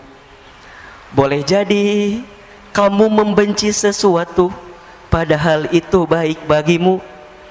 Boleh jadi kamu menyukai sesuatu padahal itu buruk bagimu. Allah lebih tahu sedangkan kamu tidak mengetahuinya. Maka sikap pertama adalah terima bahwa kita pasti akan berpisah dengan orang yang kita cintai itu. So simpelnya, sederhananya, pesannya, ayah bunda, bapak ibu, jamaah, kalau hari ini kita masih bersama dengan orang yang kita cintai, maka cintailah mereka dengan sepenuh hati, dengan sepenuh cinta, karena kita akan merasakan kehilangan yang paling dalam ketika kita benar-benar kehilangan orang yang kita cintai itu. Maka belajarlah dari sekarang, para suami, para istri, belajarlah mencintai pasangan dengan sempurna, dengan sepenuh hati, dengan sepenuh cinta. Siapkan bekal terbaik bersama, agar ketika nanti kita berpisah di dunia, Allah kumpulkan kembali kita nanti di surganya Allah subhanahu wa ta'ala. Itu permintaan kita. Saya ditinggal orang tua saya ketika saya kecil. Sedih, pasti. Gelisah, iya. Terus apa yang saya lakukan? Hari ini, apa yang kita hadirkan? Kita berdakwah, kita belajar, kita menuntut ilmu, kita menyampaikan apa yang kita dapatkan dari guru-guru kita.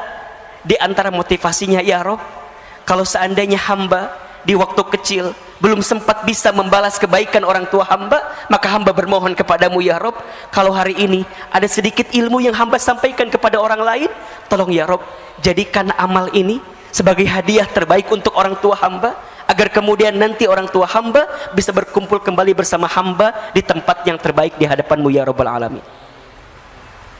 Maka seorang anak yang ditinggal oleh orang tuanya, kalau kita ingin membahagiakan orang tua kita, tidak ada cara lain kecuali jadilah anak yang soleh. Itu, jadilah anak yang soleh. Doakan orang tua kita, beramal soleh, niatkan untuk orang tua kita. Insya Allah mudah-mudahan nyampe jadi kebaikan buat orang tua kita. Idza matal insan in qata'a amaluhu illa min salasin. Ketika manusia meninggal terputus semua amalnya. Ingat nih, perhatikan ya. Yang terputus amal siapa? Amal si mayit. Tapi kalau amal orang-orang yang beserta dengannya, bersama dengan dirinya, boleh jadi sampai. Apa diantaranya? Sodakatin jariyatin, sedekah jariah. Maka Bapak Ibu yang dirahmati Allah, kalau kita masih diberikan kesempatan hidup hari ini, silahkan bersedekah jariah. Ustaz, orang tua saya dulu nggak sempat bersedekah, apakah boleh kita anaknya melanjutkan? Silahkan. Insya Allah.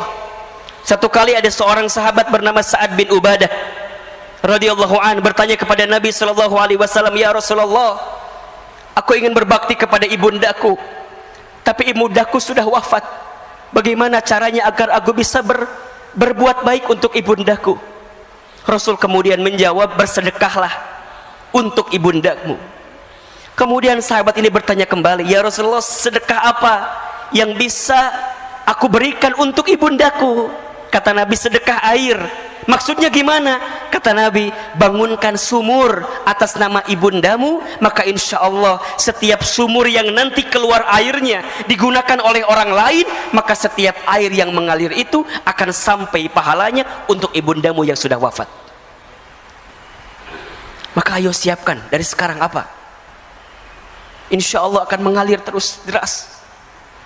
Kalau ada orang tuanya yang sudah wafat, coba tengok, kalau masih ada hartanya yang sekiranya bisa kita sedekahkan kepada kepentingan umat, keluarkan. Baik itu masjidnya kah, baik itu fasilitas yang ada di masjidnya kah, karpetnya, AC-nya, kipas anginnya, gentengnya, lantainya, semua niatkan. Insya Allah itu jadi kebahagiaan buat orang tua kita yang sudah kembali kepada Allah. Aw ilmin yuntafa'uh bih, ilmu yang diamalkan tidak akan pernah terputus. Sampai yang ketiga, waladin solihin yad'ulah, anak soleh yang mendoakan. Ketika memaknai anak soleh yang mendoakan ini, tidak terbatas pada anak kandung. Kalau anak kandung kalimatnya ibnin, tapi di sini waladin. Waladin itu berarti anak manusia. Siapa saja mereka, siapa saja, selama mereka itu soleh, kemudian mendoakan si mayit tadi, maka insya Allah doanya akan sampai. Kalau ada seorang dosen misalnya, saya dosen, saya punya mahasiswa misalnya, kemudian saya kembali kepada Allah, mahasiswa saya soleh, mereka mendoakan saya, maka insya Allah doanya sampai. Itulah waladin solihin. Kalau ada seorang bos, seorang atasan, punya karyawan, kemudian atasan ini kembali kepada Allah, wafat, karyawannya soleh, kemudian karyawannya mendoakan bagi si bos yang tadi meninggal, maka doanya sampai. Apa syaratnya? Satu, soleh. Dua, doakan. Pesannya apa? Selama kita hidup, selama itulah kita harus memperbanyak teman dan sahabat yang soleh.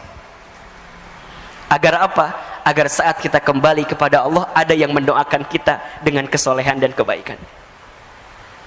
Sekarang coba evaluasi, cek kontak handphone kita, cek grup WhatsApp kita, cek teman sosial media kita. Apakah banyak di antara mereka yang soleh, yang kelak kalau kita kembali kepada Allah mereka mendoakan kita? Bapak Ibu, saya itu dalam beberapa hari kebelakang tuh banyak merenung begini. Ya Rob, kalau seandainya usia saya sampai hari ini, apakah akan ada ya orang yang mendoakan saya atau tidak? Apakah akan ada orang yang membuatkan ID Zoom kemudian mendoakan saya dalam Zoom yang diundang melalui Zoom yang hari ini sering kali kita lihat? Bapak Ibu sering lihat kan sekarang ya, takziah virtual itu yang kemudian kita doa bersama gitu ya di Zoom. Sekarang pertanyaannya adalah, kalau Bapak Ibu yang kembali kepada Allah, apakah akan ada orang yang mendoakan itu? Apakah akan ada orang yang join bersama Zoom yang diundang oleh keluarga kita atau tidak? Coba renungi ini. Coba renungi ini. Maka kita semua pasti akan berpisah Bapak Ibu. Selama kita hari ini masih bersama, ayo kita isi kebersamaan dengan kebaikan dan perbaikan ini. Gak boleh ada lagi iri, dengki, hasud, hasad. Gak boleh lagi, berhenti. Mau sampai kapan? Gak lama kok hidup kita di dunia ini, sebentar saja. Kalau ada orang yang pernah menyakiti kita, maafkan. Mau sampai kapan kita mendendam rasa kepada orang yang pernah menyakiti kita? Belajar memaafkan saja. Belajar hidup dengan mencintai satu sama lain. Kalau ada orang yang berbeda paham, selisih paham, berbeda pendapat, ya sudah, cukup pada berbeda pendapat saja. Tapi jangan dimasukkan ke dalam hati, bahkan sampai muncul sifat benci di hati kita. Jangan. Sifat benci kepada orang lain yang kita tanam itu, itulah yang menjauhkan kita dari rahmat Allah Subhanahu wa ta'ala. Maka case close, bersih, selesai. Berpisah sebentar lagi kita. Maka ayo berdamai. Yang sering berantem, yang masih berantem, ya, berdamai, selesailah. Kita akan berpisah kok sebentar lagi. Yang ketiga wasiatnya, kata Jibril alaihissalam, ya Muhammad, wa'mal ma syi'ta fa innaka mazyun bih. Wahai Muhammad, lakukan saja apa yang ingin kamu lakukan, perbuat saja apa yang ingin kamu perbuat, tapi ingat, mazyun bih, kamu akan diminta pertanggungjawaban dari apa yang kamu lakukan. Apa yang perlu kita sadari? Banyak. Satu, sadar kalau kita hamba Allah yang sangat lemah. La haula wa la quwata illa billah. Apa yang kita sombongkan dalam hidup ternyata tidak ada yang pantas kita sombongkan, karena hakikatnya kita adalah manusia yang lemah. Yang kedua, Allah pengen kita sadar, boleh jadi selama ini banyak dosa-dosa yang pernah kita lakukan, banyak maksiat yang pernah kita kerjakan, sehingga kita harus sadar diri betul bahwa kita harus segera bertaubat kepada Allah. Akui kalau kita zolim, akui kalau kita salah. Bukankah sifat pengakuan diri terhadap kesalahan itu adalah sesuatu yang sangat disukai oleh Allah dalam diri kita? Ketika Nabi Adam alaihissalam itu dikeluarkan dari surga karena berbuat sesuatu yang dibenci oleh Allah, apa yang Nabi Adam melakukan? Berdoa dengan mengakui kesalahannya. Rabbana dzalamna anfusana wa illam taghfir lana wa tarhamna lanakunanna minal khasirin. Rabbana dzalamna, ya Rabb, dzalamna, kami zalim. Akui salah. Ketika Nabi Yunus terlockdown di perutnya ikan paus, apa yang Nabi Yunus lakukan? Berdoa. Doanya apa? Pengakuan tentang kesalahan, tentang kekurangan. Diabadikan juga dalam Al-Quran. La ilaha illa anta subhanaka inni kuntu minadz zalimin. La ilaha illa anta, tiada Tuhan selain Engkau ya Allah. Subhanaka, maha suci Engkau. Inni, sesungguhnya aku, kuntu minadz-dzalimin, aku berada dalam golongan orang-orang yang zalim, salah. Akui kalau kita banyak dosa, akui kalau kita banyak salah, sadar diri. Wa ma asabakum min musibatin fabima kasabat aydikum wa ya'fu an katsir. Dalam surat Asy-Syura ayat 30 Allah sampaikan, dan apa-apa musibah yang menimpa kamu sekalian itu disebabkan oleh apa? Oleh ulah perilaku tangan kamu sekalian. Tuh. Berarti apa Ustaz? Kita banyak dosa? Iya, banyak salah. Siapa yang paling banyak dosanya? Saya. Gitu. Siapa yang paling banyak dosa? Siapa yang paling banyak dosa? Siapa yang paling banyak dosa? Saya. Jangan sibuk dengan aib orang, jangan sibuk dengan dosa orang lain. Sibuklah dengan dosa kita, karena kita banyak dosa. Terus gimana Ustadz? Ya, walaupun kita banyak dosa, kita yakin Allah Maha Pengampun. Kan itu. Maka apa yang ketiga? Sadar diri bahwa tidak ada yang bisa menolong kita kecuali siapa? Allah. Itu. Di tengah kondisi ujian ini, Allah pengen kita makin berserah kepada Allah, makin yakin ke Allah, makin bersandar ke Allah. Jangan-jangan selama ini kita jauh dari Allah. Akui kita lemah, akui kita banyak dosa. Yang ketiga, akui, sadar kalau kita butuh pertolongan Allah Subhanahu wa ta'ala, karena tidak ada yang bisa menolong kita kecuali Allah. Hasbunallah wa ni'mal wakil, ni'mal maula wa ni'man nasir. Itu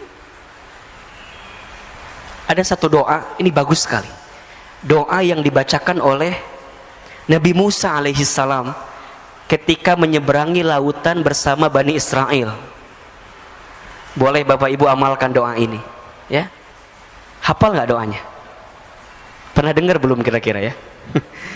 Doanya, Allahumma lakal hamdu wa ilaikal mushtaka wa antal musta'an wa la hawla wa la quwwata illa billahil aliyyil azim.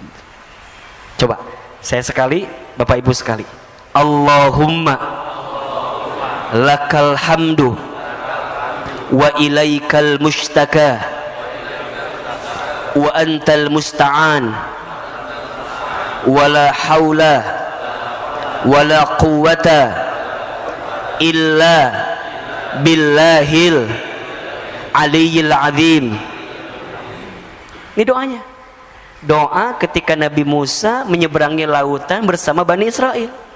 Jadi bahasanya lagi mepet nih, lagi himpit kan, di depan lautan, di belakang pasukan Firaun, ya kan?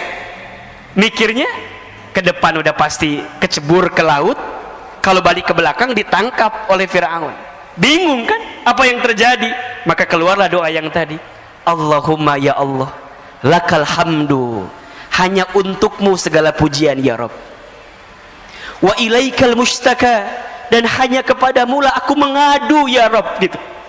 Hanya kepadamu lah aku curhat, hanya kepadamu lah aku menggelisahkan urusanku, masalahku, kesulitanku, persoalanku, bebanku. Wa ilaikal mustaka, hanya kepadamu ya Allah mustaka, ishtaka ya Rabb, aku ngadu, aku ngeluh ya Rabb. Bapak Ibu, ngeluh tuh boleh apa enggak? Boleh, asalkan ngeluhnya sama siapa? Punten. Ngeluh sama Allah boleh, berarti doa. Yang tidak boleh adalah ngeluh kepada manusia. Kalau kita ngeluh kepada manusia, berarti kita tidak ridho dengan apa yang Allah berikan, dan kita tidak bersandar kepada Allah. Ngeluh Ustaz, wa ilaikal mustaka, kepada Allah. Kenapa harus kepada Allah? Apa kata Nabi Musa? Wa antal musta'an ya Rabb, karena hanya Engkau yang bisa menolong kami ya Rabb. Ya Rabb. Yang bisa menolong kita siapa? Allah. Wala haula wala quwwata illa billah, sungguh tidak ada daya upaya, tidak ada kemampuan kecuali Engkau ya Rabb yang memberikan kemampuan kepada kami. Maka hari ini Bapak Ibu yang dirahmati Allah Subhanahu wa taala, kita diajarkan untuk benar-benar bersandar kepada Allah. Hati-hati, hati-hati ya. Jangan bersandar kepada selain Allah. Berharap kepada manusia adalah patah hati yang disengaja. Kalau ingin bahagia, berharapnya sama Allah saja. Hari ini kita berharap kepada apa yang kita lakukan juga salah, tapi berharaplah kepada Allah. Di tengah pandemi, prokes jalan terus, harus. Itu ikhtiar kita. Vaksin, bismillah, jalan terus. Tapi ingat, di balik itu semua kita harus bertawakal kepada Allah. Bismillahi tawakkaltu 'alallah, la haula wala quwata illa billahil aliyyil azim. Kesombongan kita, keangkuhan kita yang tidak bersandar kepada Allah lah yang kemudian akan mengundang azab dalam diri kita, musibah dalam diri kita, dan sesuatu yang menyakitkan dalam diri kita.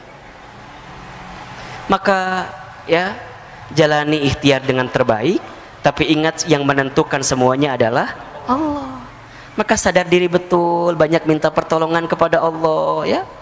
Banyak minta ampun kepada Allah, karena di tengah kondisi ini Allah sangat menanti-nanti doa-doa kita. Allah menanti-nanti apa yang kita hadirkan. Termasuk di tengah kondisi seperti ini, yang benar-benar kita perlu hadirkan selama hidup adalah sikap kita dalam menyikapi semuanya. Tolong catat baik-baik ya. Ada 4 kunci hidup bahagia ini. Yang pertama, ridho dengan apa yang Allah berikan kepada kita. Ini penting sekali. Allahumma raddini biqadaika wasobirni ala balaika wa'auzi'ni syukra ala ni'amaika. Ya Rabb, berikan aku kemampuan untuk ridho dengan segala ketentuan. Sikap ridho, terima kalau ini sudah terjadi, terima kalau ini terjadi, kalau ini menimpa kita. Berhenti menggelisahkan keadaan, berhenti mengeluhkan keadaan, karena kita yakin apa yang Allah datangkan dalam kehidupan kita ada hikmah yang sedang Allah siapkan untuk kita. Pentingnya sikap ridho, karena Allah hanya akan bersama dengan orang-orang yang ridho. Rasulullah SAW bersabda, Inna idhamal jazai ma'a idhamil balai. Sesungguhnya beratnya ujian, besarnya pahala itu tergantung beratnya ujian. Innallaha idza ahabba qauman ibtalahum. Sesungguhnya Allah apabila sedang mencintai suatu kaum, seorang hamba, ibtalahum, maka Allah segerakan ujian bagi mereka. Faman radiya falahur ridho. Barang siapa yang ridho dengan segala ketentuan Allah, maka di dalamnya ada keridhaan Allah. Waman sakhita, dan barang siapa yang murka, yang benci, yang marah dengan segala ketentuan Allah, falahus sukhtu, maka di dalamnya ada kemurkaan dari Allah. Maka sikap pertama ridho, terima dengan keadaan yang kita dapatkan saat ini. Yang kedua, ikhlas ketika melakukan sesuatu. Ridho saat menerima, ikhlas saat melepas. Lakukan sesuatu karena Allah. Belajarlah melakukan sesuatu karena Allah. Inna sholati wa nusuki wa mahyaya wa mamati lillahi rabbil alamin. Yang ketiga, sabar ketika diberi musibah. Dan yang keempat, syukur ketika diberi nikmat. 4 kunci bahagia. Ridho ketika menerima, ikhlas ketika melepas, sabar ketika ditimpa musibah, syukur ketika diberi nikmat. Termasuk hari ini boleh jadi ada di antara kita yang sedang gelisah dengan urusan rezeki ya. Karena bab kita bicara tentang bekerja gitu ya. Saya mohon izin mungkin tadi di awal-awal lebih banyak kepada konteks menyadari kita tentang keadaan pandemi ini gitu ya. Nah, di tengah kondisi kita saat ini, saya tahu kita hari ini sedang banyak gelisah dengan urusan rezeki. Betul apa enggak? Betul? Banyak orang yang mungkin mohon maaf ya, harus di PHK, diberhentikan, dirumahkan. Ada enggak? Banyak. Ada orang yang omset bisnisnya berkurang. Ada? Gelisah wajar, resah wajar. Yang tidak boleh apa? Berlebihan dalam kegelisahan, dan gelisahnya sama siapa, itu yang tidak boleh. Kalau kita mengadukan kondisi ini kepada Allah, sah-sah saja, boleh-boleh saja. Tapi terlalu sayang kalau air mata kita menetes hanya untuk urusan dunia yang kecil saja gitu.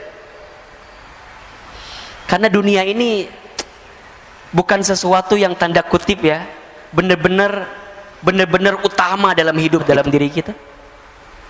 Ketika Nabi Adam alaihi salam itu dikeluarkan dari surga karena berbuat sesuatu yang dibenci oleh Allah, apa yang Nabi Adam melakukan? Berdoa dengan mengakui kesalahannya. Rabbana dzalamna anfusana wa illam taghfir lana wa tarhamna lanakunanna minal khasirin. Rabbana dzalamna, ya Rabb, dzalamna, kami zalim. Akui salah. Ketika Nabi Yunus terlockdown di perutnya ikan paus, apa yang Nabi Yunus lakukan? Berdoa. Doanya apa? Pengakuan tentang kesalahan, tentang kekurangan. Diabadikan juga dalam Al-Quran. La ilaha illa anta subhanaka inni kuntu minadz zalimin. La ilaha illa anta, tiada Tuhan selain engkau ya Allah. Subhanaka, maha suci engkau. Inni, sesungguhnya aku, kuntu minadz zalimin, aku berada dalam golongan orang-orang yang zalim, salah. Akui kalau kita banyak dosa, akui kalau kita banyak salah, sadar diri. Wa ma asabakum min musibatin fabima kasabat aydikum wa ya'fu an katsir. Dalam surat Asy-Syura ayat 30 Allah sampaikan, dan apa-apa musibah yang menimpa kamu sekalian itu disebabkan oleh apa? Oleh ulah perilaku tangan kamu sekalian. Tuh. Berarti apa Ustaz? Kita banyak dosa? Iya, banyak salah. Siapa yang paling banyak dosanya? Saya. Gitu. Siapa yang paling banyak dosa? Siapa yang paling banyak dosa? Siapa yang paling banyak dosa? Saya. Jangan sibuk dengan aib orang, jangan sibuk dengan dosa orang lain. Sibuklah dengan dosa kita, karena kita banyak dosa. Terus gimana Ustadz? Ya, walaupun kita banyak dosa, kita yakin Allah Maha Pengampun. Kan itu. Maka apa yang ketiga? Sadar diri bahwa tidak ada yang bisa menolong kita kecuali siapa? Allah. Itu. Di tengah kondisi ujian ini, Allah pengen kita makin berserah kepada Allah, makin yakin ke Allah, makin bersandar ke Allah. Jangan-jangan selama ini kita jauh dari Allah. Akui kita lemah, akui kita banyak dosa. Yang ketiga, akui, sadar kalau kita butuh pertolongan Allah Subhanahu wa ta'ala, karena tidak ada yang bisa menolong kita kecuali Allah. Hasbunallah wa ni'mal wakil, ni'mal maula wa ni'man nasir. Itu ada satu doa, ini bagus sekali, doa yang dibacakan oleh Nabi Musa alaihi salam ketika menyeberangi lautan bersama Bani Israel. Boleh Bapak Ibu amalkan doa ini ya. Hafal nggak doanya? Pernah dengar belum kira-kira ya? Doanya, Allahumma lakal hamdu wa ilaikal mustaka wa antal musta'an wa la hawla wa la quwwata illa billahil aliyyil azim. Coba saya sekali, Bapak Ibu sekali. Allahumma lakal hamdu wa ilaikal mustaka wa antal musta'an wala hawla wala quwwata illa billahil aliyyil azim. Ini doanya. Doa ketika Nabi Musa menyeberangi lautan bersama Bani Israel. Jadi bahasanya lagi mepet nih, lagi himpit kan? Di depan lautan, di belakang pasukan Firaun. Ya kan? Mikirnya ke depan udah pasti kecebur ke laut, kalau balik ke belakang ditangkap oleh Firaun. Bingung kan apa yang terjadi? Maka keluarlah doa yang tadi. Allahumma ya Allah, lakal hamdu, hanya untukmu segala pujian ya Rabb. Wa ilaikal mustaka, dan hanya kepadamu lah aku mengadu ya Rabb gitu. Hanya kepadamu lah aku curhat. Hanya kepadamu lah aku menggelisahkan urusanku, masalahku, kesulitanku, persoalanku, bebanku. Wa ilaikal mustaka, hanya kepadamu ya Allah mustaka. Ishtaka ya Rabb, aku ngadu, aku ngeluh ya Rabb. Bapak Ibu, ngeluh tuh boleh apa enggak? Boleh, asalkan ngeluhnya sama siapa? Punten. Ngeluh sama Allah boleh, berarti doa. Yang tidak boleh adalah ngeluh kepada manusia. Kalau kita ngeluh kepada manusia, berarti kita tidak ridho dengan apa yang Allah berikan, dan kita tidak bersandar kepada Allah. Ngeluh, Ustaz, wa ilaikal mustaka, kepada Allah. Kenapa harus kepada Allah? Apa kata Nabi Musa? Wa antal musta'an ya Rabb, karena hanya engkau yang bisa menolong kami ya Rabb. Ya Rabb, yang bisa nolong kita siapa? Allah. Wala haula wala quwata illa billah, sungguh tidak ada daya upaya, tidak ada kemampuan kecuali engkau ya Rabb yang memberikan kemampuan kepada kami. Maka hari ini Bapak Ibu yang dirahmati Allah Subhanahu wa taala, kita diajarkan untuk benar-benar bersandar kepada Allah. Hati-hati. Hati-hati ya. Jangan bersandar kepada selain Allah.